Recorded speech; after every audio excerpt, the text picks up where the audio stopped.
Good morning, ghouls. It's me, Twitch.tv darling, Twitch.tv/TheLadyVale, and I'm here today to, uh, well, this is something I wanted to do and have conversely been working on for a while.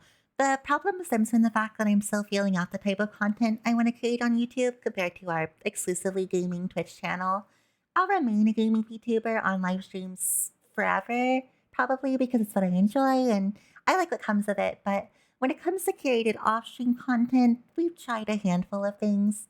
My editor Shinsha has done great work in porting over videos from our Twitch streams, but the purpose of this account was never to catalog that. We'll continue to, of course, along with whatever else I decide I want here, but I do want to create content, not just recycle content I've made. So I'm still figuring that out, still finding my footing, but I also figured it doesn't hurt to just make something I want and see how that feels for everybody on content brand or not.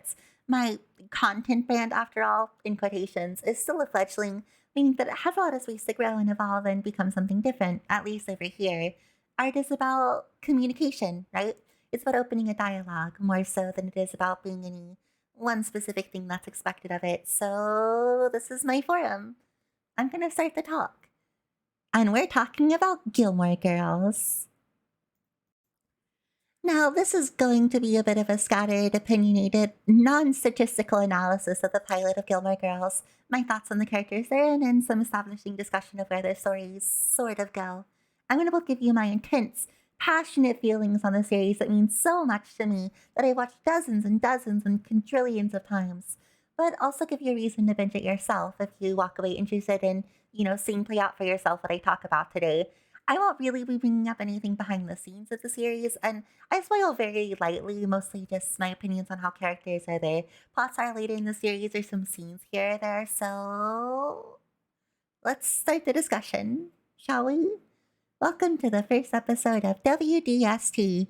What does Soul think? Good morning, ghouls. I'm Soul, and I have a lot of thoughts. Please, Luke, please. How many cups have you had this morning? None. Plus? 5, but yours is better. I got a kiss, and I shoplifted. Honestly, Lorelai, it's not your looks that keep him away. Think about that. People die, we pay. People crash cars, we pay. People lose a foot, we pay. Did you do something slutty? I'm not that happy. Put a particularly stupid Luke can waltz? Luke can waltz. You know I'm in. I am all in. Be like the first 15 minutes of Saving Private Ryan, but at least those guys got to be. I'm not going to Harvard. I had sex, but I'm not going to Harvard. Accepting a child the minute the strip turned. You jump by a jump jack. Eternal damnation is what I'm risking for my rock and roll. Because I love you, you idiot. I smell snow. So, we open on a bustling morning in Stars Hollow to the tune of the Law's There She Goes. Great song, perfect mood setter for the coming of age / adulthood navigation woman story that Gilmore Girls is. Almost ironically in step with Lorelai Gilmore, main character number one's hurried journey to the titular set piece of Luke's diner. There she goes indeed. There we meet Luke Danes, and to place him on my main character priority numbered list, full working title, with Lorelai, I don't think it would be fair to put him under number 4, but he is vying for that third spot. He's just so important to the overarching story and the girls and their futures and even the side characters that I don't think I can place him anywhere but 3, but we'll see if that becomes more contentious later. Also, we do have a main character priority numbered list full working title. I know how things work on YouTube. We have our first interaction here of Lorelai Gilmore with Luke Danes, establishing both of their characters both quickly and sufficiently. So Luke is the obvious proprietor of Luke's diner, and Lorelai approaches him as she usually does, begging for coffee. Luke responds, unfazed but judgmental, to ask her how many she's had today already. She says none, he says plus, she says 5, but his is better. He tells her she has a problem, she agrees, and he gets her coffee while they trade playful banter. Luke is a tired, middle-aged man. Both him and Lorelai are in their 30s. I think that constitutes as middle-aged, or at least it did in the 2000s. Hard-working, hometown man's man guy dude who does the sport and handy labor jobs and makes a mean coffee, allegedly. He's also very sweet at heart, just a bit haggard on the outside. He's a good guy, mostly. I mean, I like him more than most other men in the series. That's a gold star. Lorelai is quick-witted, sharp, quippy, kind of zany. She's balanced by the more grounded nature Luke has in her daughter, which we'll meet here soon. She has a massive caffeine addiction, but it's funny and never a problem. Not like yours would be in a similar position. Watch out for that, ghouls. Amian tries to walk over and hit on Lorelai after she gets her coffee, and she is extremely not interested, so he leaves pretty quickly while she waits for whoever she's waiting for. Ooh, he's not relevant. Enter main character 1.5. Okay, so like technically our second main character, but the story of Gilmore Girls follows both every Gilmore Girl very closely, and Rory Gilmore, Lorelai Gilmore the third, I think. I believe Lorelai's grandmother was also Lorelai. Either way, goes by Rory, and we will refer to her as Rory from here on. She and Lorelai share pretty substantial screen time, both with each other and their life stories, so they're equally the main character. Well, we see Lorelai first though, so she gets the first spot. Sorry, Rory. Rory's introductory scene is to showcase that her and her mother are very close, but like she's the more pragmatic of the two.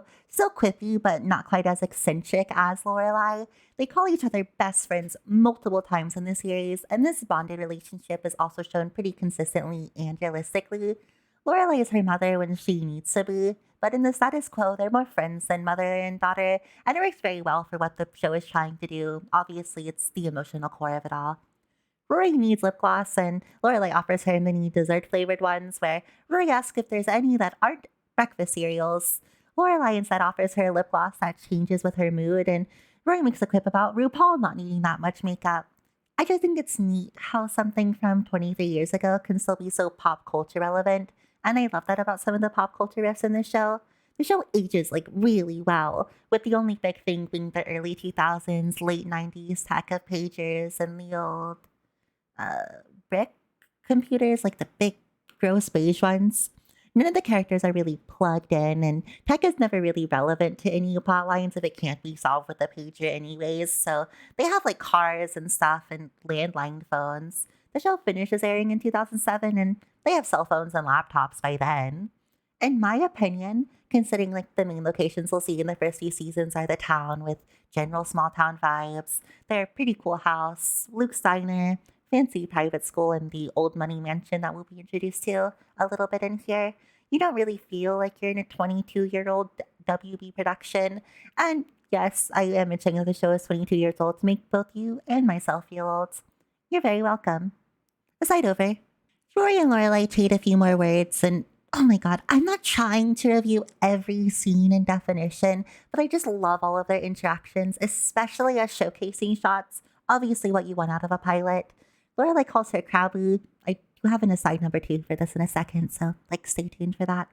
Rory says she's sorry, she just lost a CD she wanted this morning, and I guess maybe the show is a little dated, and Lorelai pulls it out of her purse. Rory calls her a thief, and Lorelai grins and offers to get them coffee.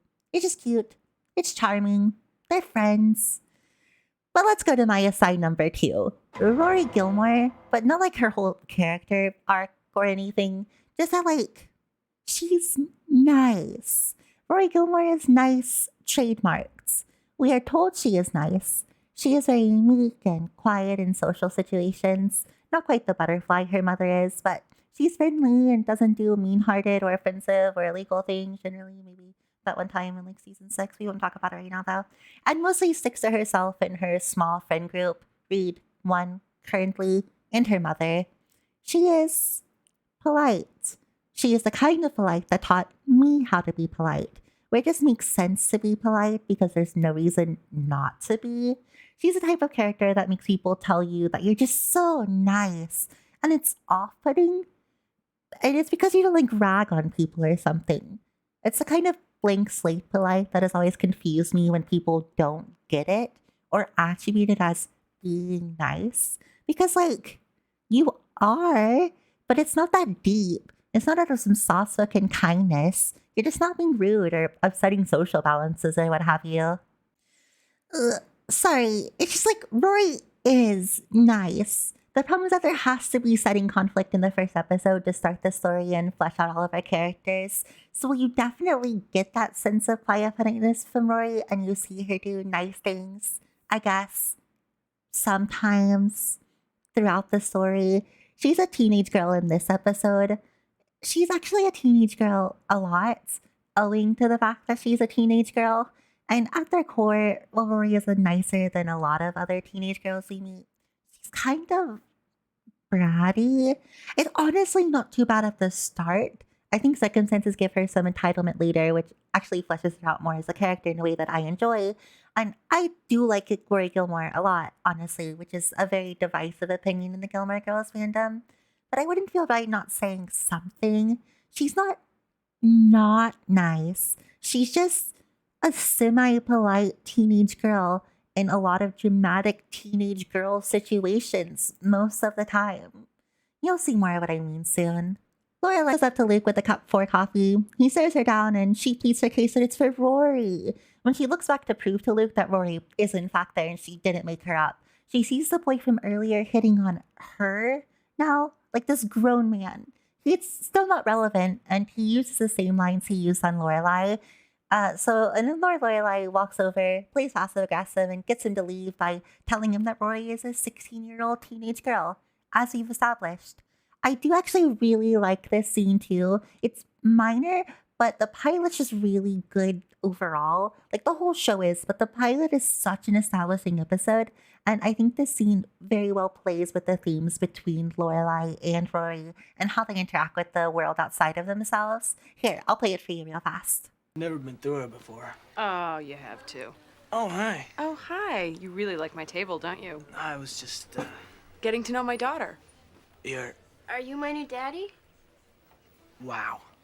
You do not look old enough to have a daughter. No, I mean it. And you do not look like a daughter. That's possibly very sweet of you. Thanks. So, daughter. You know, I am traveling with a friend. She's 16. Bye. Drive safe.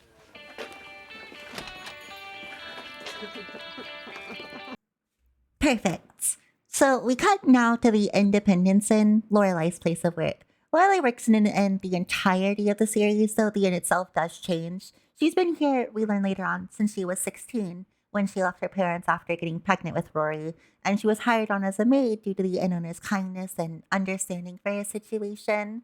She currently manages it for the owner and does a frankly incredible job. Constantly, especially in the client service fields. I aspired to be her when I was little. Maya, the owner in question, says she hired her at 16 because she thought Lorelai needed a home, somewhere where she could be safe.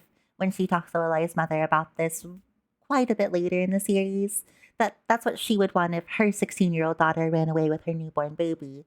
This doesn't happen in the pilot. Like I said, I'm doing another aside already, somehow. But this isn't a review of the pilot explicitly. It's a framing of the series. I can talk about whatever part of the series I want to at any point. Yippee! Anyway, I always thought that was very sweet. All this to say that Lorelai spends her entire life in client service, even in the 10-year later retrospective Gilmore Girls, A Year in the Life, where she's like 50. I will never talk about A Year in the Life, that's why I'm speeding through this really fast. But I do feel bad for Lorelai. We're introduced quickly from here to Michel Gerard.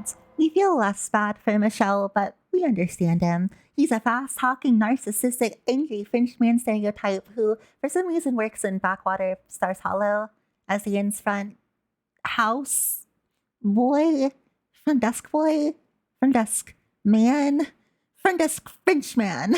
I'm not calling him a bellboy. I don't even know if that's the correct term. Lorelai is Mr. Mosby. Michelle is more like Ashley Tisdale's Maddie. I don't think you need me to explain further. He's on the phone with a customer who is generally apathetic and rude and honestly funny for most of the series. He gets grating because he has few redeeming character traits, but you do get to see him vulnerable sometimes, even if it's annoying even then. And he does care about our girls, sort of rarely. He's a side character who shows up pretty frequently, and I like Michelle. Sort of. I can take or leave him, but he'd be sad if I said that, so I'll just say I like him and let him smugly carry on. Lorelai asks him if the plumber was here yet, and Michelle responds, he was here, he did nothing, it's $100. Incredible line. Far too topical. I'm so sorry, Lorelai Gilmore. She takes the phone to handle the situation, and we see just how good she is at working with people, and she has to be, between hotel clients and her own workers. So she entraps them into it being free. A true victory for women in the 2000s. This place would burn down without Lorelai. Rory shows up at the end following this, and the three have cute little interactions of Michelle being snappy and Rory and Lorelai teasing both him and each other. It's very warm. We move from here, introducing ourselves shortly after to Lane Kim, Rory's best and kind of only friend at this point in time. And on our main character priority numbered list working title, I'd put her just under the main girls, including Emily, Lorelai's mom, who we'll get to, and Luke, but above every other character in the show. She's main character, that would make her number 5. We follow her story here until the end, and she gets about as many major love interests as our Gilmore girls do, and arcs through every season. I have feelings about where Lane's story goes, namely general problems you can have in a 2000 girls coming of age story show where forced romances, even if unhealthy or unfulfilling, are sort of the only natural conclusion to story arcs. And it's not a blanket judgment by any means. Divisively, one of the Gilmore girls ends the story single because of a focus on her personal goals and desires, and it was kind of a big deal. I originally wrote who in the script and decided against it, because if this makes you want to watch Gilmore Girls 23 years later, I want you to be on the edge of your seat through every breakup. There are a lot of breakups. That's kind of part of my original Lane Cam point. Romances drive the series, and that's not a bad thing by any means, because the romances are generally interesting and drama-filled, and we watch this for drama, but it can sometimes come at the detriment of a major character whose life otherwise has other avenues for interest than getting married and becoming a mom. It's not a huge deal, but it's hard to find another place for a better character to prove the point with than Lane and her arc, and how some of her relationships are good, but most never really clicked for me or felt like they clicked with a character who was so vibrant and entertaining, especially outside of romance. Even then, though. So, this was an unmarked aside. Anyway, I do like Lane Kim a lot. She's kind of my favorite non-Gigi Gilmore girl, not to be confused with the little girl named Gigi that we get in season 3, whose father I won't be naming on this broadcast. Character in the first few seasons, and only falls a bit behind around the college seasons due to the aforementioned aside. Honestly, I think most characters start to put it out around the mid-college seasons with my patience with them, so it's not something I can hold against Lane directly. She's really cool. She's a punk rock teen girl who has to hide that side of herself from her incredibly Christian, core Korean value mother who is very strict and controlling. If honestly not really a bad person, which I think is hard for me to say about family lives like this, but sometimes you kind of get where Mama Kim is coming from. Or at least understand her. No, I'm not doing a Mama Kim aside. And it creates this wonderful set of parallel lives and gives Lane almost secret superhero vibes. If your secret superhero is closet Twizzler girl, because she keeps all of her rock CDs and candy and fashion stuff under her floorboards, and in a secret hacking Disney Channel sitcom false wall closet setup. It's great. I love Lane. Also, her and Rory are very close, and it's good because Rory's kind of boring on her own, at least this early. I said earlier, I think Rory gets a bit more entitled as the series goes on, and how I enjoy that. It has some genuinely frustrating character beats, but it also makes her way more interesting, and I love a lot of her personal driven plots, which is another reason why I like Rory Gilmore. I think Lane serves as a great, not foil per se, but duo with Rory, because they have a lot of the same music and fashion interests and just teenage girl general discussion fare, and it gives Rory hobbies that aren't being polite or in a relationship at this point in the story. So thank you for that, Lane Kim.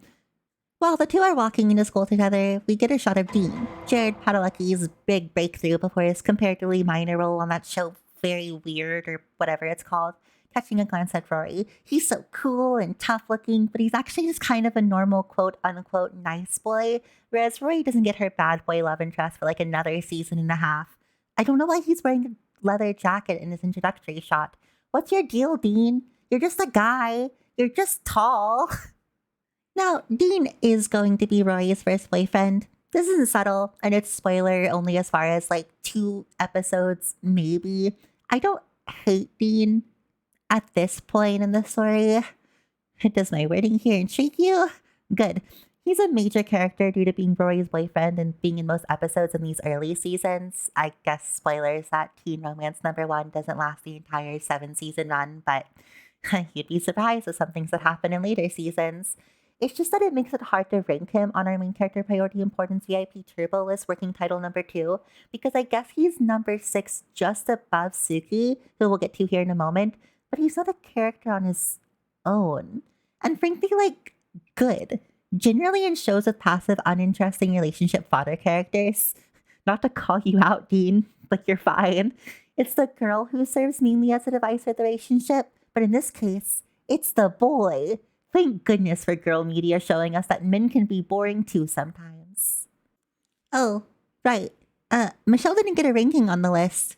I guess he's under Suki, probably above Lorelai's dad. Is he a main character? I called him a side character earlier. Does he show up in the intro song? He does. Max doesn't. But I think Max is more of a main character than him. We won't get to Max here in this episode, but he's Lorelai's season 1 and 2 love interest, and he's also fine, if not emblematic of some problems. In character, not in writing of Lorelai's, but no Max aside. I'm sorry, Uni Truesdale. I said I liked Michelle earlier. He's in most episodes. He just doesn't have like character plots or arcs or anything. Do you need those to qualify as a main character? I feel like you do. He can be under Suki, but I guess above Max because Max doesn't get an intro card in season 1. Did he get one in season 2? He's only in like 4 episodes of that. So probably not. But Dean's fine. Dean's normal teenage boy with crush on cute, quiet, nerdy girl core, and he kind of sucks after season 1, but he's generally inoffensive within the first season as far as near perfect first boyfriend material goes, at least until Jess gets involved. Suffice to say, Dean is Rory's first love interest, and he fills that role perfectly, adequately. He's also the driver for episode 1 conflict a little down the line. Let's just wrap up our main character introductions.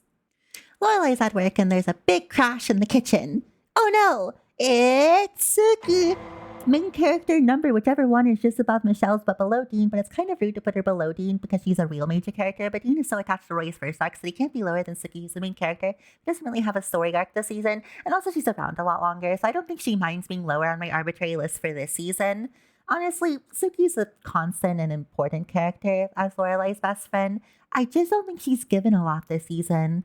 It sets up her relationship with Jackson, her main love interest for the series, who's the Ian's vegetable delivery guy, and he's nice. I think he's really nice, actually. He's like the only man in this entire series who doesn't ever really do anything offensive to his partner. He's really loyal and genuinely cares about Suki, and he can be kind of like boy annoying sometimes, the way that like manly men can be, really like sports and being a man and stuff, but I don't know what to say about that. Just way better than like every other boy in the series, bar maybe Luke, and Luke kind of sucks sometimes, so I think Jackson wins. Go Jackson! Anyway, this isn't about him, and he doesn't get anything to do outside of Suki except for like that few episode stretch where he's the mayor or selectman or whatever you want to call it of Stars Hollow, but even the show writers get bored of that really fast because they write it out with no explanation, just suddenly, and move on with their lives. Again, Luke and maybe Christopher, Rory's dad, are the only men who get stories that don't revolve around their love interest generally, at least this early on, and it's something I'm largely fine with. Anyway, this is still about Suki. She's funny. She's like the comic relief side character. She's Lorelai's best friend, like I said, and kind of outside of Luke, Lorelai's only other real adult friend that we see. And I think that's okay with the cast that we have because we already have so many characters and they live busy and drama-filled lives that we don't need to waste time on side characters just to give ours more of a social life. Both of the girls are kind of friends with the entire town once you think about it, and really that's just how small towns work. So side characters that we get attached to, they're lovely and show up for town events and are friends with the girls and Lorelai, but they don't like hang out often. Anyway, too, Suki is Lorelai's best friend and eventual business partner and the chef for the end. She cooks a lot. It's kind of her thing.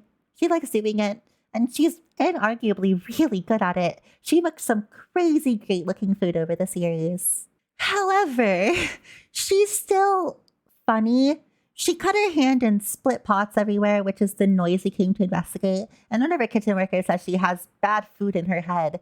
And that's honestly kind of fair. Suki's definitely mentally ill. Like, I understand. I relate. I'm sure most of us do. But she's very scattered, has a lot of mood swings. I think a lot of those are kind of from getting pregnant a lot, as you do, which she does over the course of the series. But she's very... Her mind is empty, except for food. I think a lot of ghouls can relate to that. She's not a bad person, but she kind of made me really upset on some later one-off plot lines, like when she was be done getting pregnant, as you do, and then make Jackson get a vasectomy when he doesn't want one, and then he lies and doesn't do that because he doesn't want that to be done to him, which is entirely fair on his part, and also fair that Suki would ask for that, but you can't, like, force someone to get medical surgery and then get mad at them later when they don't do that because you decided they needed to, and then she entraps them and makes them get it anyway. It sounds criminal, and it is, and it's bad, but this is still a semi-sitcom drama show, and it's meant to be played for 2000 era laughs as much as any sort of frustration with the characters, so I wouldn't dissect it too much, but it's kind of what I wanted to use to establish the way she kind of just goes overboard with her simple-minded antics later on. I don't want to diagnose Suki St. James because I'm just a witch and a lady. And I don't think it's fair to just call her a bad person because she's really good to the girls and Lorelai, but she is kind of a mess. So there needs to be some kind of explanation behind it. And the best I can come up with is that 2000 era comedy relief characters are often written as mentally ill because it was funny back then to be an affable disaster. And I mean, maybe it still is. You all like my content. Gotcha. She's just a lot intensely, most of all of the time, and she's very disaster prone. But she's super good at heart, and while having very rare major storylines, and most of them going back to the Elaine Kim aside fallacy of romance equals endgame and most major plots, where she just gets pregnant a lot, I end up liking her at the end of the day. I have Google searched Reddit discussions of people venting about some things that she does, just to feel validated, as you do, but I can't hate her or anything. Lorelai really cares about her too, and they make an often very good duo where Lorelai is doing most of the work, but Suki keeps things interesting. She's a perfect foil to show us how good of a person Lorelai is. I really want to go on an aside about that, but we spent a lot of time on the Suki one, and I want to lay out the plot for you a bit more now that we're almost done with more character introductions. Take away from this that Suki is a genuinely genius chef, a bit kooky, and her and Lorelai want to open their own inn someday. Now we're at Lane's house to meet Mama Kim and just kind of unload all the backstory I brought up earlier. Her mom sells antiques. She runs it as a store out of their house, and she's very strict and religious and not very nice to Rory or any of our other cast members. They're way too zany for her for what she wants for Lane, and like, I'm sorry, but again, I kind of get it. She's not right, but I get where she's coming from. Mama Kim is strictly a side character and often a source of conflict for Lane's arc in her relationship, but she does get great lines and honestly is a kick in character by the end of the show. Huge glow up, never really strays from her ideals, but does open up to Lane and her passions as the series goes on, and is a genuinely good mother after some rocky patches. And oh my god, this is the Mama Kim aside. I still can't rank her, but I honestly like most every scene she's in, whether she's playing antagonistic or not. Very charismatic delivery, Emily Kuroda. We get another scene of Suki in the end, and it's a flat minute of her running around, messing with everything, being a cooking genius, working on multiple dishes across the entire kitchen at the same time. But her aides are walking with her and moving things constantly out of her way or dodging her, swinging things around. And when Lorelai walks in to kick off the plot, Suki just brains a man with the frying pan she was holding, despite their entire minute-long scene efforts to stop anyone from her being hurt because of her. Like, you get what I mean? It's funny. It's like deadpan funny. Get it, deadpan. But it's still such a problem. And we learned that Rory got into Chilton. That's the letter Lorelai received. Chilton is an expensive private prep high school that Lorelai managed to get her into. Rory and Lorelai, for her, it's not really a pushy thing, just kind of a mutual desire, have always wanted to get into Harvard since she was little, and the accreditations of a private big smarty pants question mark school will be great for increasing her chances on an Ivy League application, so Lorelai is super excited about this. Rory is also going to be super excited about this. And the scene is trailing off. Lorelai has a lot of charm when speaking, and her pure, genuine excitement as she tells Suki is just stunning to me. She reads out the letter and does the line, "And due to your enthusiastic pursuit of her enrollment," which Lorelai amends to Suki that she offered to do something not veil appropriate with the principal, without breaking stride, and immediately launches back into reading the letter. She's so funny. It finally happened. She can finally go to Harvard like she's always wanted and get the education I never could and get to do all the things I never got to do. And then I can resent her for it. And we can finally have a normal mother-daughter relationship. It's just such fantastic representational dialogue delivered by Lorelai here of her character, how much she genuinely cares about Rory, and frames again how much they are friends as much as she's her parents, which I think is great and objectively the right way to do parenthood. As someone who never has or wants kids, my word is pretty good to be taken for this.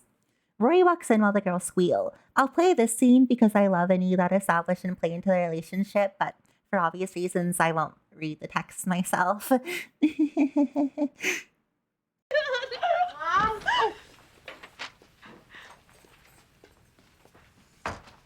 You're happy. Yeah, Did you do something slutty? I'm not that happy. They excitedly reveal after this to Rory that she got in, and Rory, visibly getting more excited, says, "How did this happen? You didn't with the principal, did you?" And Lorelai blasts that out. "No, honey, that was a joke so fast that it gave me whiplash, but it's so entertainingly good." This is where we cue Rory's genuine excitement because this is something she truly wants for herself. Harvard is a real personal goal for her, and this is something her and her mother have been earnestly working towards. It's a great step. I'm not being facetious. Rory is really excited right now. She's a very studious character. We saw her briefly in school earlier, and as the preppy girls gossiped and did girly makeup girly things around her, they glance over thinking she's writing in a diary or a hit journal or something, and it's just the assignments. They all groan about it, but Rory smiles to herself and they look away as she does the work. She likes schoolwork. She's a proper little nerd. Don't look at me. Lorelai is almost in tears as they hug and say they love each other before Rory runs off to tell Lane, and you feel so good for them. Suki throws her back behind her as she happily dances and sings about Rory getting into Chilton, and it lands on the stove and sets on fire. A kitchen maid comes over to put a pan over it. Oh, Suki. Brief and scene in the front hall, Michelle ignores the ringing phone and says, "People are particularly stupid today. I can't talk to any more of them." I once again remember these characters are in client service their entire lives. I am so very sorry again. Lorelai says, "You know who's really nice to talk to? The people at the unemployment agency," and then whips out a letter opener. He answers the phone. "Thanks, Lorelai." The cost of admission to Chilton is very much money. Lorelai is a single mom working a pretty good job, but in a small town, and she supports the entirety of herself and Rory alone. Cue our first story roadblock. We have no money. You have to understand. They have to pay the entire enrollment fee at once, and Lorelai says there's a lot of zeros behind that 5, which means that it's probably at least $50,000. Like, $5,000 is a lot of money, but something you would conceivably have in savings as an adult in 2000. I've never seen $5,000, but I wouldn't expect that to be the world-ending problem it is in this episode. We're shown that there's no other alternatives to get the amount it costs outside of the one we end up going with, and I'm just proving my point with anecdotal evidence for the sole reason of going, oh my god, $50,000 for a high school? Harvard costs, like, a lot, too, right? Like 50,000, maybe $50 million, whatever, but that's just so absurd to me. And they want her to pay it all at once? Honestly, I can't even be sure this is drama parody of the situation. I've seen what you like. I know what you are. What is with you, American education system? It's honestly a bit of a heartbreaking scene. Lorelai is a bit worked up, but you can hear her desperation and the defeatism as she asks if she can at least just pay part of it now and pay off the rest later. But she's supposed to start Monday. It doesn't give me a lot of time to pull a bank job. is a standard quip, but delivered with a visibly heavy heart, and she looks so scared when the lady on the phone asks if she needs to give up her race spot to another applicant. Lorelai says she'll figure it out, and she does. Our next scene is her and Suki out on the porch discussing Lorelai's options, and Suki is again shown to be a genuinely good, caring friend who's invested in their lives. She offers to sell things of hers off to help pay for it, which Lorelai obviously turns down, but it's really nice. While they work through these options, Suki starts to offer a solution, Lorelai calling someone, and is immediately shut down. Lorelai is very indignant over multiple attempts by Suki to convince her it's her only option, and then we're shown Rory being so excited about going to Chilton that Lorelai has a look in her eyes that can only say she's reconsidering this last-ditch option she's so terrified of. She cares so much about Rory, and Rory's fairly as excited as she's meant to be, as her mom wanted her to be. Lorelai looks out over all of their pictures of her and Rory together as the scene fades out, and it's very sweet, very touching. You already know whatever this option is going to supremely suck and be a testament to Lorelai's education to her daughter. We're now moving into our next location, a grand house, a mansion almost. This is another big recurring set I mentioned earlier. Hi, Mom. We're introduced now to Emily Gilmore, the third and final Gilmore girl in our main character number 4/3/2. I don't care. We'll do an Emily Gilmore aside in a moment as we go through the establishing scene, but suffice to say that she's a major player in the story. Gilmore Girls isn't just about one mother and daughter combination, Lorelai and Rory's, but also Lorelai and her mother Emily's. They're all the Gilmore Girls, and they're very important and formative relationships for how they interact with each other. This also includes Emily and Rory's relationship, which is very good for a number of reasons. Their degree of separation and doting grandparent role definitely helps, but even it gets expanded greatly in the mid-college seasons as Rory grows up, and we see them interact as adults. Emily Gilmore. Now, Lorelai's parents are very rich. Her mom, general high-class society debutante, raised to be a good housewife and reputable top DIR member, married Richard Gilmore, who had a lot of money. Their old money. Richard's mom is like super filthy rich, and Richard went into insurance and built a life with equally a lot of money. He's a hard worker, honestly. We're not going to have a big wealth discussion here, like the value or deservingness of it, but suffice to say that Richard came from money. They have money because of that, but he also worked very hard in his insurance man role and continues to, so they also have a lot of money because of that, too. And Emily has a lot of money because she married him and handles all their house and social affairs, so it's a very general old people, rich grandparents sort of scenario. Lorelai's parents are rich, quote-unquote proper society members, and they fall into a lot of rich people fallacies that I can't even really call stereotypes so much as proven entitlements. There are good reasons, I feel, that Lorelai did nothing wrong. Gilmore left home at 16 with newborn Rory, which is examined a lot throughout the series as well. We're still in our establishing scene though. Emily is happy to see her daughter. You're always shown that despite everything, she does genuinely care about Lorelai and wants her around, and still makes a pithy response about how it must be a holiday, and is surprised Lorelai stopped by to see her. They make semi-uncomfortable small talk, and while it may be uncomfortable for us, me and you, who are watching this right now as viewers, who can feel and see the tension and lack of relatability between the two, it's also shown to be uncomfortable for the characters. This is an odd and weird occurrence. They sit in this grand living room foyer. I don't know rich people things. I think I'm wrong, and the foyer is like you walk into and it just blends into this living room set or something. I can't tell if it's the angle, but I'm pretty sure this isn't the same living room set that's used throughout the series. We get it established as a recurring area as the girls end up visiting here a lot, and it's always a starting location setting piece, this living room, these couches, and I'm absolutely certain this isn't the same furniture. It might just be a different room, but to be fair, some things about the show do change from the pilot to the full launch. I think that's common with pilot episodes, so enough about their living room set. It's just so white. It's definitely red later. I'm completely right. I know I'm right. I don't need to justify to you. It's so tersely silent as they have nothing to talk about or share or relate over, and anything they try is kind of ultimately fizzled out by whatever passive-aggressive remark Emily can politely respond with, so we wait for the bomb to drop just like the characters do.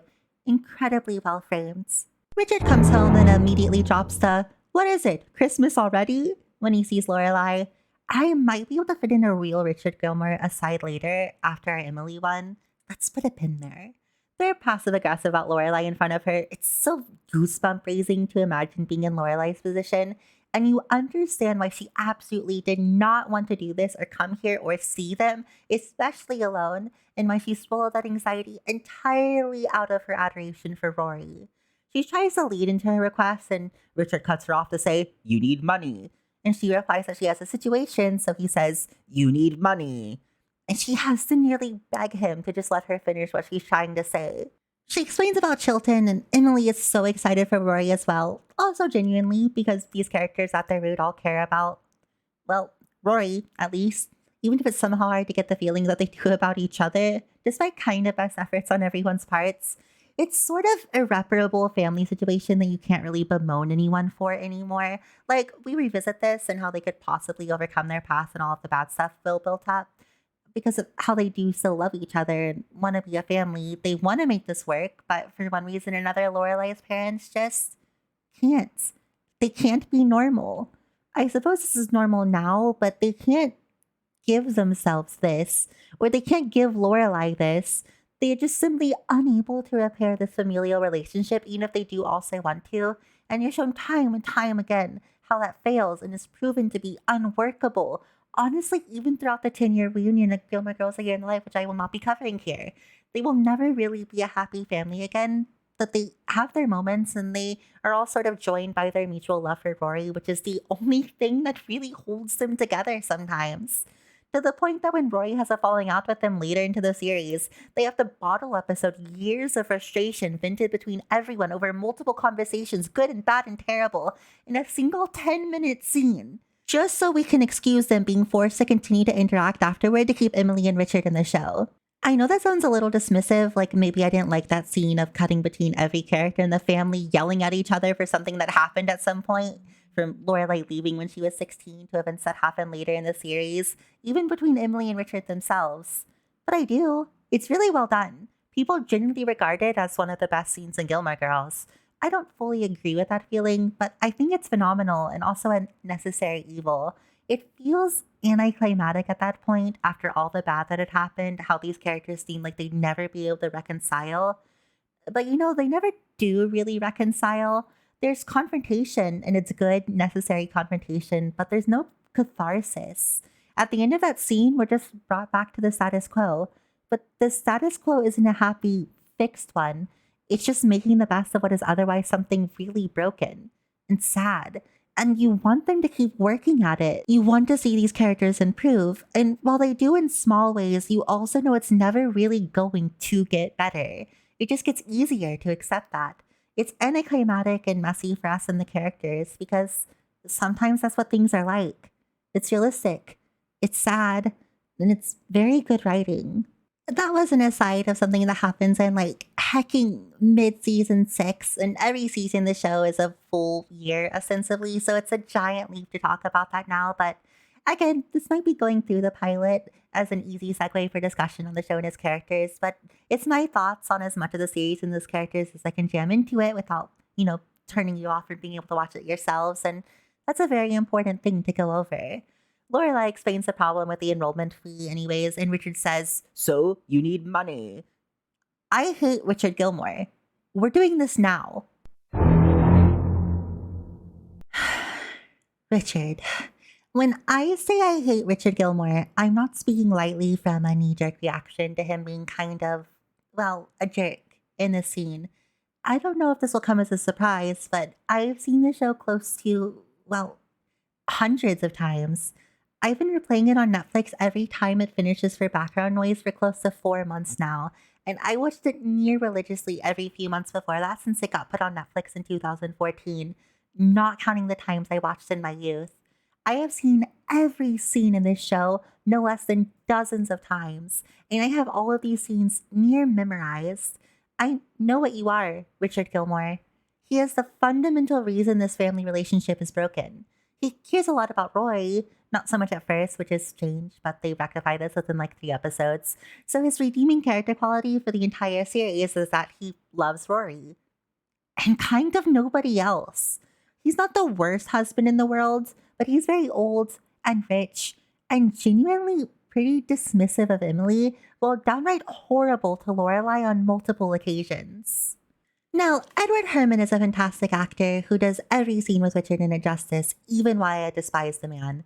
Edward passed in 2014 at the age of 71, so tragic for such an amazing character performer, but an otherwise long, well-lived life, at least as far as I know about him, which is entirely his performance as Richard Gilmore.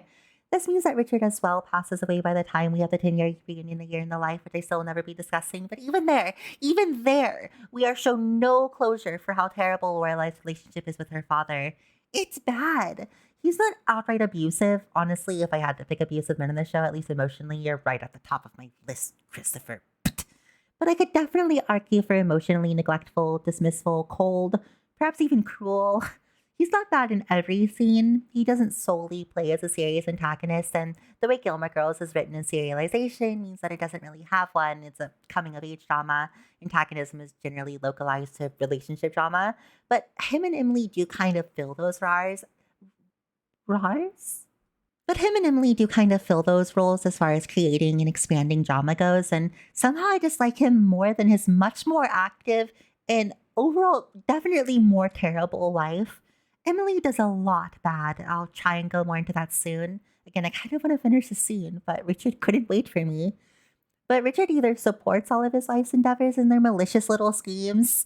It's very difficult for me to define antagonism in a personally driven emotional story where it's not like these characters are objectively evil or like murder or anything. Allegedly. Or just awful to Lorelai. This isn't constant, of course. They do humanize him. They do have good interactions. We're not meant to hate these characters. They are people. They do good. They do bad. They have very complicated relationships with themselves and others. And we enter in on this one between Lorelai and her parents already broken.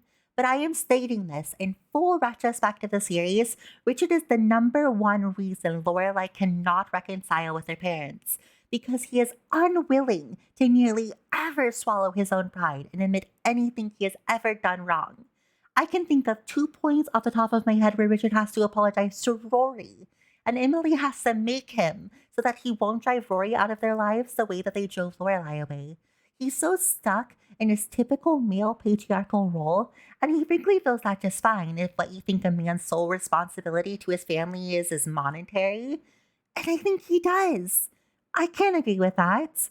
Him and Emily do have cute moments, and again, he's not a villain in his heart, through and through.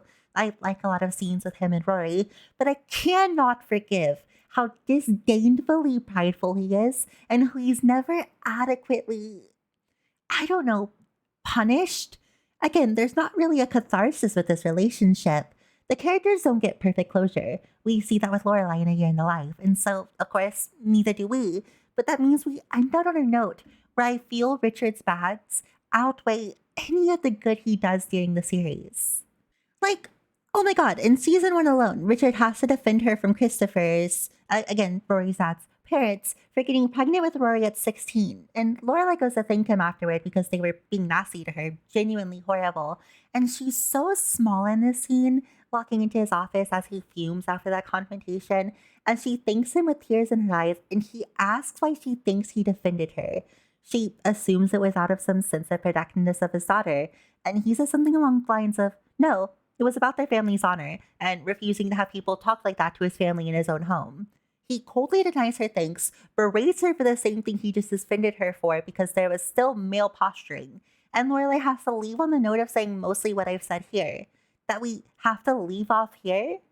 Nothing resolved? I'm going to read the transcript of the scene so you can get the full weight of how this felt. Dad, can I get you something to eat? I'm not hungry. Okay, well, look, thank you. Thank me? For what? Well, for what you did in there. I'm just unbelievably touched and grateful for what you said to him, for defending me like that.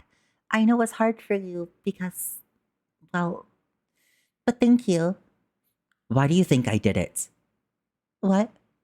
Why do you think I did it? I don't know. Out of protectiveness, I guess. You don't need to be protected, Lorelai. You made it very clear that you can look after yourself and that you need nothing from anyone. That's not... A member of my family was being attacked. The very Gilmore name was being attacked. I will not stand for that under any circumstances. Okay, well, it doesn't really matter why you did it. Yes, it does matter why I did it. It matters greatly. Lorelai, what are you going to take away from this? That everything that happened in the past is suddenly fine because I defended you? No. Then the hell that you put your mother and I through for the past 16 years is suddenly washed away? Well, it's not. We've all been through hell, Dad. I had to tell my friends, my colleagues, that my only daughter, the brightest in her class, was pregnant and was leaving school. That must have been devastating. And then you run away and treat us like lepers. Your mother couldn't get out of bed for a month. Did you know that? Did you? No. We did nothing to deserve that. Nothing to earn that. I get it. I'm horrible. So why don't you disown me and adopt Christopher? You love him. Don't be a martyr, Lorelai. And don't be naive. Do you think I love the boy who got my daughter pregnant? I wanted to kill him. I would have too with my bare hands. But there's a proper procedure to be followed in a situation like this. Marriage. Christopher was willing to follow the procedure we laid out. You weren't. What about what I wanted, Dad? Didn't that matter to you at all? Sometimes one has to sacrifice something in order to do what is right. I feel indescribably sad for you right now, Dad. Well, save your emotions, Lorelai. I've had my fill of them tonight. So, we just ended here? Nothing resolved? I'm tired. Okay. That was from episode 15 of this first season, and it never really gets much better from there, despite their touching moments throughout the series. This will always be Richard Gilmore, and he died holding these ideals. He's not some irredeemable monster, and it's not my place to call him a bad father. Lorelai does for me. But he never lets go of his ideals, and therefore he consistently stands in the way of why we can't repair the status quo to a happy family, even years later.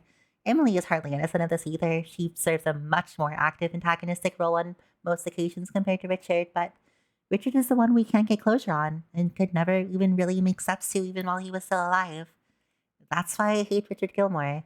Not because he's a bad person, but because he refuses to be better. And now he can't be. And decide. Lorelai confirms that she needs money and explains that it's not for her, but for Rory. Her father moves to get his checkbook for her, and Lorelai almost falls over herself in gratitude thanking them. But Emily stops the scene. On one condition, she says. This is something you have to learn early about Emily Gilmore. Nothing she says are without strings. One of the episodes of the show involving this concept is even titled Those Are Strings, Pinocchio, where Lorelai says the line to Rory about Rory getting involved in a trade with Emily. She's a very D&D devil-esque in this manner, kind of a truly lawful evil character, doing things mostly the proper way and offering a lot of assistance throughout the series, but in a snarky and almost monkey paw curling way, where she'll give you what you ask for, but you have to give something up for it. She does nothing without a return on her investment, and not even consciously, I don't think. Like she says at one point when this happens, it happens a lot, that she just wanted to do something for Lorelai and that she doesn't always want something for doing something for her.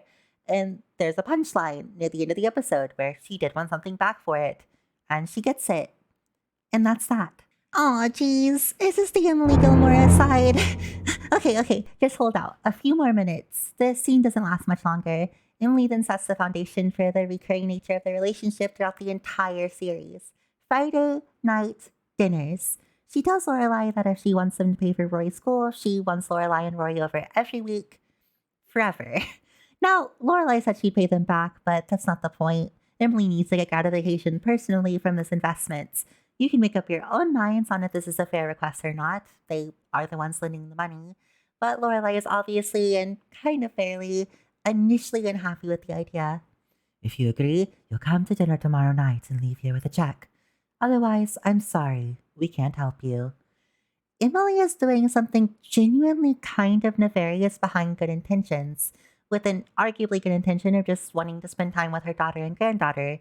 It makes her very complicated and interesting to watch, but also often throughout the series, hard not to root against. Lorelai is going to agree, of course, but she tells Emily she doesn't want Rory to know about the money. This is also entirely fair. Your 16-year-old daughter doesn't need to be worried about your financial situation, or know that you had to indebt yourself to your estranged parents in order to pay for her school. It's messy. They agree not to tell her and they all move on with their new dinner plans. Lorelai is pensive, but she'll do anything for Rory.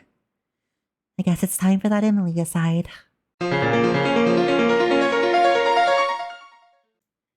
Emily is far worse than Richard, but takes a lot more steps than him. She fails constantly, and her ego and own perception of how well their relationship should be, how hers with her daughter, Lorelai's with Rory, or hers with Rory, gets in the way far more frequently. We get many, many more establishing episodes for Emily genuinely desiring that connection with her daughter, ones that we never get with Richard.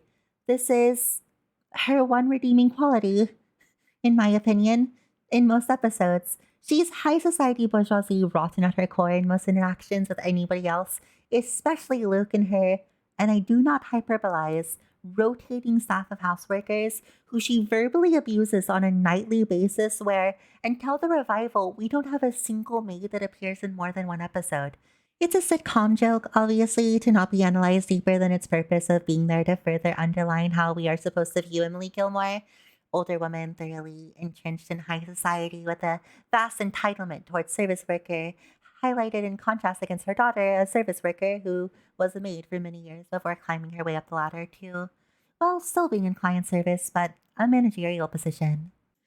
Now, Emily and Richard aren't inherently dismissive of the value of the working class, and in fact are shown to appreciate good work like they do sometimes with their daughter, in their own ways. But it's more that they have the very common, if empathetically misguided idea that if you're paying someone, you can treat them however you want to because you're doing them a service and giving them money for them to perform services for you. I'm not trying to go all us for the salary goods for the world on you, but this is such an outdated, entitled idea that you can be a bad person to someone because you give them money for a service that they are performing for you, not out of the goodness of your heart, which still wouldn't entitle you to belittle them, but it's not like you're doing a charitable act here. And I think it very fairly frames the position the Gilmore parents take on most matters. Even something as small as how you interact with someone working for you can really frame you as a person, and Emily constantly showcases this to be a proven perception throughout the entire series, until she's depressed in the revival and ends up being nice to the first employee of hers ever, while kind of on a grief trip, but hey, if it works, it works. This informs how Emily views the world to have set roles and rules, and that the people around her, especially her family and the people her family interacts with, should conform to it. As I said earlier, the way Gilmore Girls is framed in serialization doesn't really lend to it having a major arcing antagonist. Each season tends to have an overarching plotline for both girls and a few smaller ones woven throughout, but everyone gets a chance to be a bad guy for a plot. It's a drama and one for teenage girls and arguably adult women, so the characters stand in their own ways a lot as well. That said, Emily is the closest I think we could frame a character to being a core villain to multiple plotlines in the series. She knows how she wants a relationship with her daughter, and Roy later, and even her own husband, to be, and she gets extremely agitated and tears a lot of hard work done to even begin to repair things down over multiple seasons and multiple plots.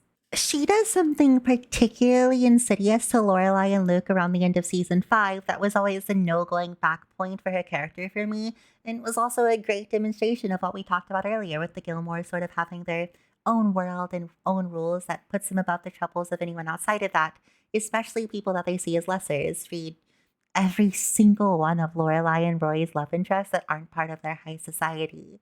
Luke is a small town diner owner, manly guy man who likes fishing and wearing baseball caps and being dirty, and they are not kind to him because of that.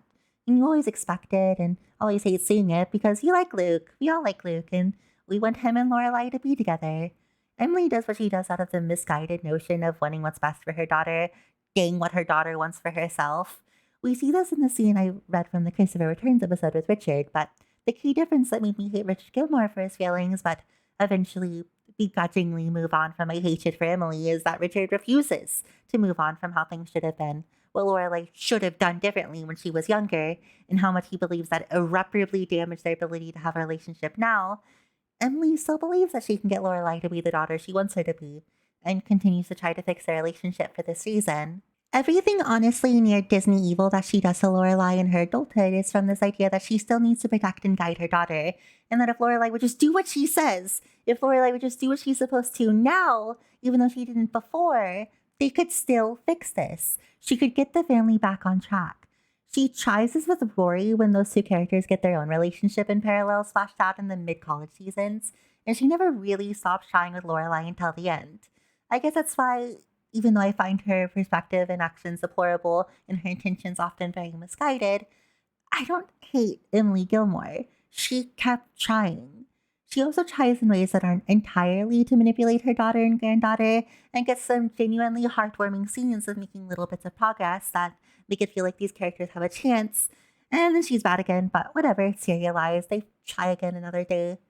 Emily Gilmore is wrong, spiteful, misguided, immoral, and downright awful a lot of the time, but she wants to do better, even though she doesn't really know how. I have a soft spot for that, and it took me dozens of rewatches until I can move on and accept that she sucks, but she's not the worst, and I like her on screen.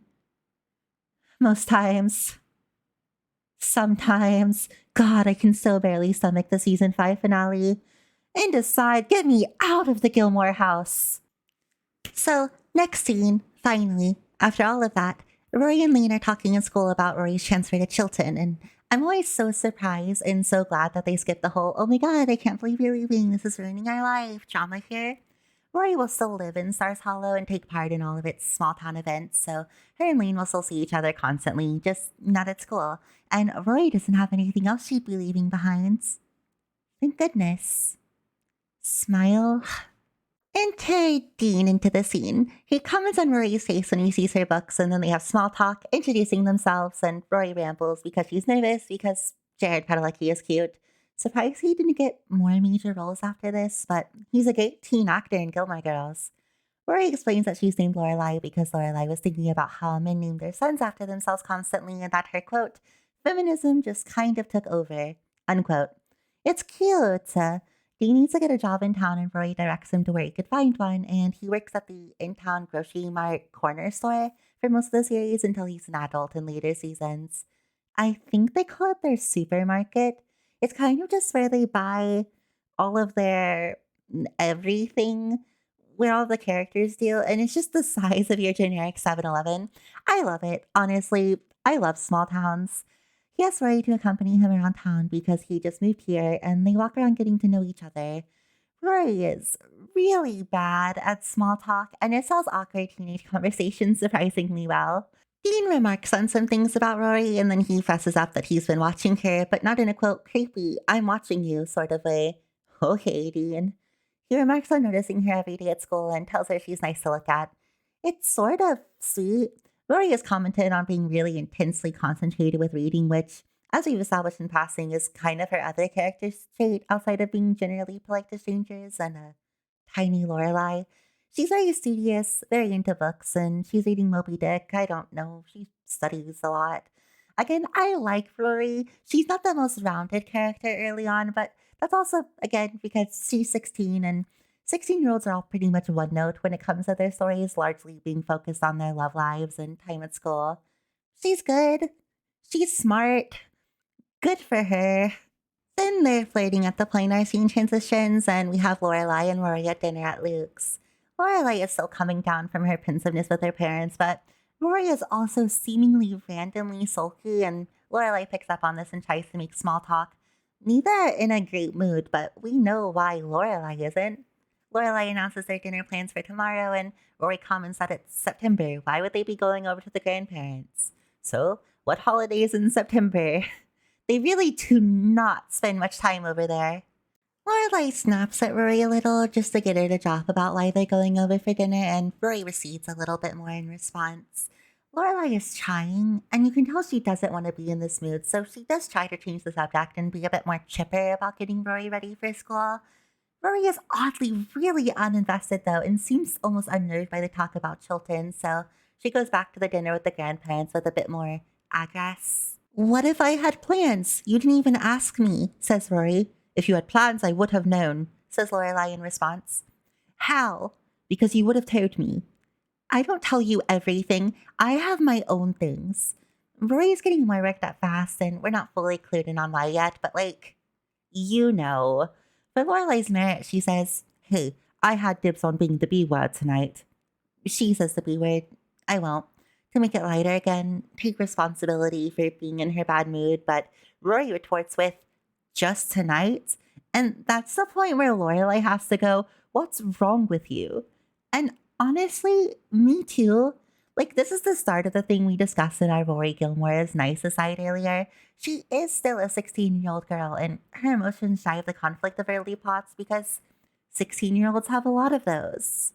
So, Rory drops the bombshell, saying she isn't sure if she wants to go to Chilton, and now me, you, and Lorelai are all going, "What? Are you joking?" Rory makes a lot of excuses, but we both know how this possibly happened. You got all of my foreshadowing earlier. Everything was perfect, and then look, boy, boy, and teenage girl, and teenage boy, and he smiled at her and called her pretty, and they really clicked in that one interaction. And now Rory doesn't want to change schools because then she'd see boy less.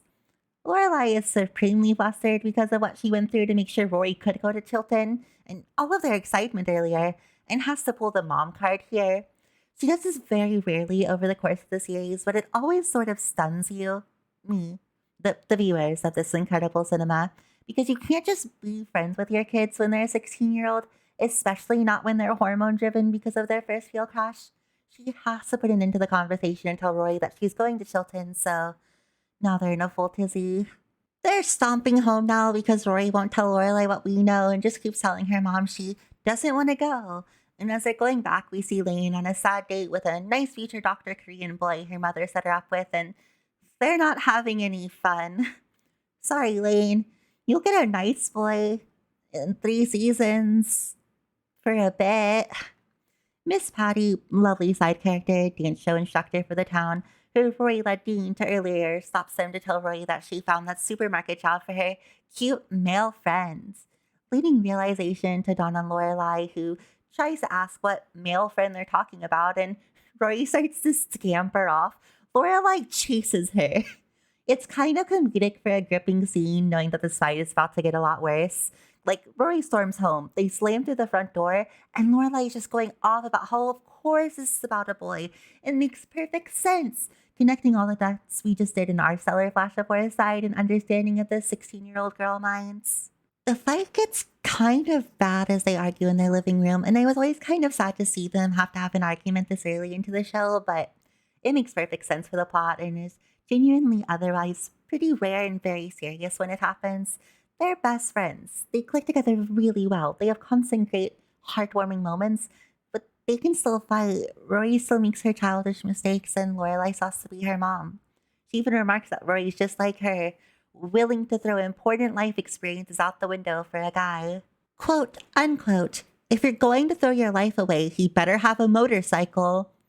Lorelai is incredibly distressed. Rory is very upset, and you want to know everything will be okay, and Rory will be back on track. She will be, of course, but you don't know that yet, so you're scared, dang it. Lorelai takes her breather, goes into Rory's room, and asks to start over. She's honestly where I got my conflict-solving skills from, so let's say my Lorelai Gilmore did almost nothing wrong most of the time, aside now. Lorelai Gilmore did almost nothing wrong most of the time. We see back into Lorelai's past multiple times over the course of the series, with her parents and her first love Christopher, who became Rory's father when the two were 16. We get insights to Lorelai when she was even younger than that, but a lot of the conflict of the series obviously revolved around Lorelai's pregnancy. You get about what you expect from Emily and Richard, and Lorelai even spells it out herself in the revival, which I will never be talking about. This is not a bit. It's too sad and contentious for me, but it is important to inform how these characters end up at the definitive end of the series. Lorelai says she couldn't think of a single time Richard did anything for her in a genuine bonding manner. Like a time or moment with her that wasn't just standard father taking care of daughter fare, yes, male patriarchs, I know you put food on the table, thank you, be nice to your kids too. And later could think of a single heartwarming time, and that was the last time. And that's that. And she was like a little kid. You get this feeling even throughout the core series, and Emily is not much better. She's controlling, insulting, and really hasn't changed much at all in regards to the woman we interact with 16 years later. But I've already done my discussions on these two. This is about Lorelai, and oh my god, I'm so sorry, Lorelai. So, Lorelai gets pregnant at 16, and her parents want to get her married to her high school sweetheart, Christopher Hayden, whose parents are also a friend of the family. They're all rich, mean people together. Whoopee! And Christopher's so down to get married and do right by Lorelai. Fine. But she's 16. She doesn't want to get married, and she doesn't want to stay with her parents so they can help her raise the baby. And it's hard to say she's wrong. I mean, she's 16. It's also hard to say any of the parents are wrong in this matter. They are years later, but that's because they're still punishing her for a 16-year-old's decision that ultimately worked out. Lorelai had already wanted to leave. She was planning to run away with Christopher as soon as they could, which he was also down for because he's just a boy and honestly not terrible as a teenager, but, still kind of dumb. His heart's in the right place. But this place was terrible and suffocating and controlling, and a place that Lorelai nominally only has bad memories in. Of course, her parents aren't physically abusive, thank goodness, but there's more to abuse than someone's hands on you. We've already seen and talked about Emily and Richard extensively in the series proper. It's not hard to understand how much worse they must have been when they had direct control and influence over Lorelai's life. It always comes back down, for them, to how there's a proper way to do things. Lorelai's pregnant, so it's proper for her to marry Christopher. Otherwise, this is even more of a scandal that infects the entire family. That's it, though, isn't it? It's a problem because it's scandalous to the parents and to Lorelai, not because of how scary it must be for Lorelai, not because they want to support her. It's proper to. They need to. She has to marry Christopher and live at home so they can continue to raise her and help raise the baby to also be proper and avoid Lorelai's mistakes. It's all definitive. There's no choice or independence to it. This happened, so you have to do this. It's just the way it's done. There's a proper way to do things, Lorelai, and you have to be willing to make the sacrifice to do them for everyone around you. And that's just so gross and has extensively frustrated me both as a little girl and a big, strong, powerful adult woman. There's no surprise to me here why Lorelai would choose to leave, and it's hard to say she's objectively wrong, even if you understand maybe not where the parents are coming from because they're awful and don't care about Lorelai's feelings or personal involvement in the situation at all, but maybe from the perspective that they're a pregnant 16-year-old's parents and want to give a good life to both their daughter and granddaughter and keep them this high society sociarch. Like, sure, fine, I don't have a 16-year-old daughter, but if she was pregnant, I'd want to keep her safe and happy and make sure the baby was too. But that's not all that's going on here. Lorelai isn't Ariel in The Little Mermaid. She's not rebelling. This isn't because her dad said she couldn't do something she really, really wanted to do. She leaves because this household sucks, and her parents want to fully control her and the baby's life so that they fit in with their rules and the rules of the high society that they're a part of. Lorelai wasn't wrong. She was 16 and made a huge, scary decision that could have gone very badly, running away with a newborn baby to live in a shack with no promise that she'd be able to make sure her or the baby made it. And that's not objectively the right call, but it was her call to make. It was her choice, and she wouldn't have been happy with her parents than she would be in a dingy little shack outside of an inn in a small town, begging a nice old lady, Maya, who rocks, to let her work there so she could feed herself and her newborn daughter. Maya also let them live in the literal shack. It's like a tool shed. We see it in season 3 or 4, I believe. And that was great of her. And yes, there was no guarantee that any of this would work out, but Lorelai made it. She had help, which is great and not something to be skeptical or dismissive of at all. And she made it work. She got the job, and if Maya had said no, she would have kept trying. And there's nothing in the entire series to lead us to believe that Lorelai would not have been dedicated enough to make it work out, no matter what had happened. She does nothing in the entire series but work as hard as possible for Rory. Lorelai makes a fair number of relationship mistakes later in the series that you can't really say weren't bad things to do, but this analysis isn't really about a relationship with boys, which we know stem from a lot of internalized issues, but her one with her parents and daughter. Lorelai Gilmore loves Rory more than anything in the universe and has always looked out for her, starting even since she got pregnant and knew that she couldn't let her baby have the life she had with her parents. And she will always do whatever she needs to protect that and her. It's not too different from what Emily tried to do with Lorelai, but far less twisted and grounded in this idea that she's right and Rory's wrong, and that's just it. Lorelai says it directly to Emily once. Rory and I are best friends, Mom. We're best friends first and mother and daughter second. And you and I are mother and daughter always. She looks out for her like a mother should a daughter and strives constantly to provide for her, to keep her safe and happy.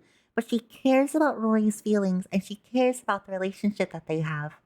That's why I feel like Lorelai Gilmore did almost nothing wrong most of the time. And that's what makes the scene hurt so much. Rory. You've always been the sensible one in this house. Huh? I need you to remember that feeling now. You will kick your own butt later if you blow this. Well, it's my butt. Good comeback. Thank you. You're welcome. Rory, come on. I don't want to talk about this. Could you please just leave me alone? Okay. Fine. We always had a democracy in this house. We never did anything unless we both agreed. But now I guess I'm gonna have to play the mom card. You are going to Chilton, whether you want to or not. Monday morning, you will be there. End of story. We'll see. Yeah, we will. Lorelai is in a similar position her mother was in when she first got pregnant, knowing that her daughter is making a mistake and wanting to make sure that they can still keep things on the right track with her future in mind. The difference is that Lorelai tries to love with Rory and figure things out first, best friends first, and then when Rory is being a 16-year-old in a much less serious situation than the one Lorelai was in, but still one that has to be resolved immediately, she pulls out the mom card. She has to at this point. You do still have to be her mom and make sure she doesn't make a dumb decision like giving up a really good opportunity for a boy she just met. But that was her second approach. After the discussion attempts. Now the two are very sad, and so am I, and we play out of the night with them both brooding, lying down. Our next scene is back at the end. Suki blew up the kitchen, everything is smoking, and Lorelai has a businessman with a clipboard and is figuring it out. She does, he leaves, she's obviously in a bad mood, but we know it's not about Suki, and she's trying to get Suki to just get over her blowing up the kitchen. It's not important. Honestly, it's not. This happens all the time. We get to the root of the problem with Suki and Lorelai discussing Rory, and Suki says fights are just something mother and daughters do, which Lorelai obviously responds, no, not us. It's hard for everyone. Rory shows up, and Lorelai immediately tries to make a little lighthearted, unrelated commentary, but Rory is in massive dumpy sulk mode, and the scene quickly deflates as Lorelai just offers to put her to work at the end to give her something to do. She'll pay her. It's a cute, quirky little thing. Nepotism. Who cares? It's not child labor. Lorelai is still trying to get through to Rory with her normal conversational charisma. We do not get there, and it gets too tense because Rory is completely unwilling to interface here.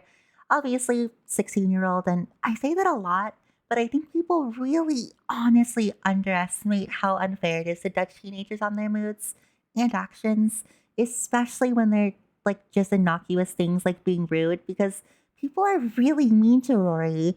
And it's not just centralized to the mistakes she makes as an adult, but also when she's kind of just being a kid and making her first mistakes and butting heads. And honestly, guys, just give her a gosh dang break. It's hard to be 16. But anyway, Lorelai has to send her home, and everything is still bad. Bad. Now we have to tackle the first of what I can only surmise is a 340-ish weekly Friday night dinners, which I had to do math for because they start in the pilot and continue through all 7 seasons, missing maybe a few months total throughout the entire series, so I just took off 6 months to account for the fight periods and the one entire summer with Roy at the mansion, and that should be close enough. Don't come at me. I broke out math. I deserve your blind, unquestioning loyalty. Lorelai has to pull a white flag for the dinner because Rory is being super gumpy at the door, and they agree to try and be civil for the evening. This'll go great. Things aren't too bad as we get settled in the drink foyer living waiting room. God, I swear this is not the set they use for the rest of the series. And I just looked it up and I was right. The couch is pink later. It's not pink yet. And I think there's an arcane later and there's just one. There's just not one yet. And also I think the doors are on the wrong end of the room and I'm so vilified. I'm validated. Whatever. Now we're having a nice lovely time together making small talk in the Gilmore house 0.1.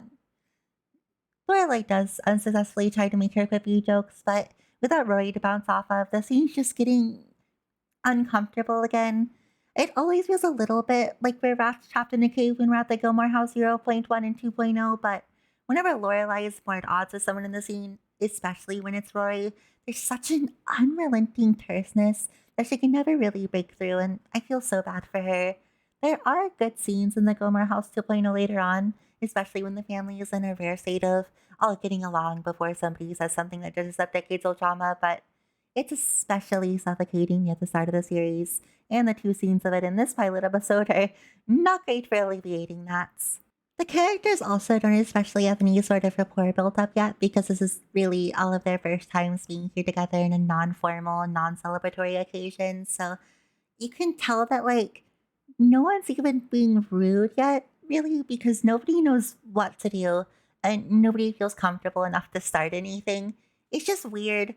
It's weird for everyone, and it's supposed to be.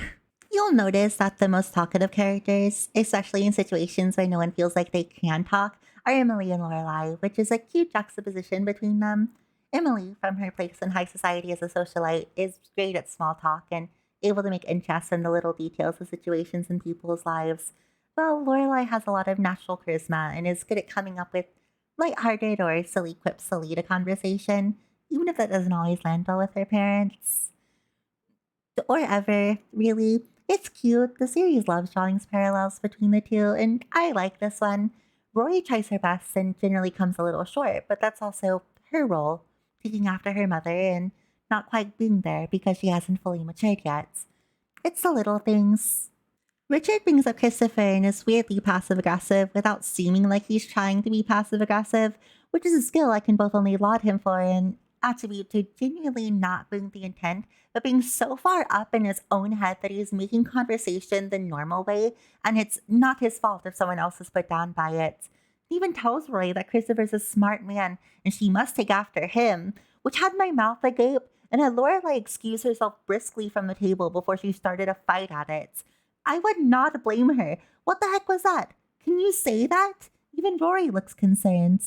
So, Lorelai does a thing that all young adults know how to do, especially those from the service industry, where you have so much energy built up and you're so tense and upset about something but can't really make a thing of it, so you just start aggressively cleaning something, like wiping down a table or throwing away trash, or in her case, doing the dishes, which I just love for her. And I think this exact scene and mood is part of the reason I like doing dishes now. It's a rhythmic movement activity, and that is both productive and easy to get lost in your thoughts while doing, so thanks, Laura. Then she is gone for so long, actually just cleaning the kitchen to get away from her parents, that Emily ends up having to go after her and check in. Well, Rory tries, good on her, but no amount of teenager grumpiness is going to make her not concerned about her best friend when she gets targeted randomly at the dinner table, but Emily cuts Rory off and takes it in her own hands. Best of intentions. She asks Lorelai to come back to the table, which Lorelai justifiably responds, "Is this what it's going to be like every Friday night? I come over and the two of you attack me?" Emily calls her dramatic. This is a normal tact by Emily Gilmore. You'll get used to it. She tells Lorelai that she took her father the wrong way, but we were all there for it, ghouls. We stick with Lorelai when she says it wasn't open to interpretation. The two are now loudly fighting in the kitchen, so we get the lovely shot of Richard and Rory awkwardly sitting at the table, saying and doing nothing as they listen. A lot of this argument is to establish things we haven't really talked about in the pilot yet that I have extensively to you, namely the whole Lorelai getting pregnant and how much disappointed her parents. You're welcome. But it's fair to say that Christopher at all is a sore spot for Lorelai, which makes sense because I think he sucks. It's a little hard scene to watch because it's our first of many "you should have married Christopher and done things the right way" scenes that we get all the way to season hacking 6. But it's an important one, so you finally understand where all these characters sit in this episode and for the start of the series. It comes out during this lengthy argument that Lorelai had to ask her parents for the money for Chilton, which Rory obviously hears for the first time, so we get to see her as it settles in, and we know that their fight is officially over. Emily has to have the last word, she always does, and comments on how Lorelai wasn't too proud to ask for the money, but is to not want her daughter to know about it, so quote, "You have your pride and I have my Friday night dinners. Isn't that nice? We all win." Insidious. Consistent. Richard is conked out at the table by this point, but we get to leave now, thank God, and Roy tries to console Lorelai, who is incredibly whiplashed from the night and seems exhausted, which is also very common after these dinners. You and me both. Rory is in no headspace to fight with her anymore and just attempts to look after her and cheer her up. It's worth noting that Lorelai immediately relaxes back into their normal dynamic because she's not going to hold a grudge against her 16-year-old daughter for acting out. Imagine that. It does give them a chance for Rory to acknowledge that her mom did that for her, asking for that money despite what it's costing, and allows them to settle the disagreement with Rory agreeing to go to Chilton with no further fighting or applause. It just makes sense and is the natural conclusion to how bunk that dinner was, but they have each other and their futures, and everything is going to be okay. They're at the diner during this because we end most episodes at the diner, so we can get the lovely sentimental panning shot of looking at the two talk and eat from the street, outside the window looking in. A little TV commentary for you. And Luke and Lorelai have their first real, is this the core adult relationship in this series? Shot of the two telling each other they look nice and their eyes being a little sparkly. It's cute. Luke is hardly perfect at the series, but he's perfect for Lorelai and she for him, and I'm always rooting for them to figure it out. It takes a long time. The pilot ends here with Luke chastising Rory for drinking coffee like her mother, pleading with her, almost like a father figure, to put it down because she doesn't want to end up like Lorelai. She says, sorry, too late. And all three share a smug, feel-good moment about the mother-daughter pair. And that's that. We get our panning shots. Music plays us into the credits, and you're sat there, one out of 153 episodes, watching as Netflix attempts to play you into the next one, thinking, wow. Thank goodness for Twitch.tv darling, Twitch.tv/The Lady Vale, for getting me into this phenomenal emotional series. And especially thank you to an incredible, well-presented, professional analysis video that makes me want to leave a like, a comment, and a subscription with that little notification bell so that I can see and enjoy more content like this in the future. That way, ghouls, you don't have to wonder what's coming next episode.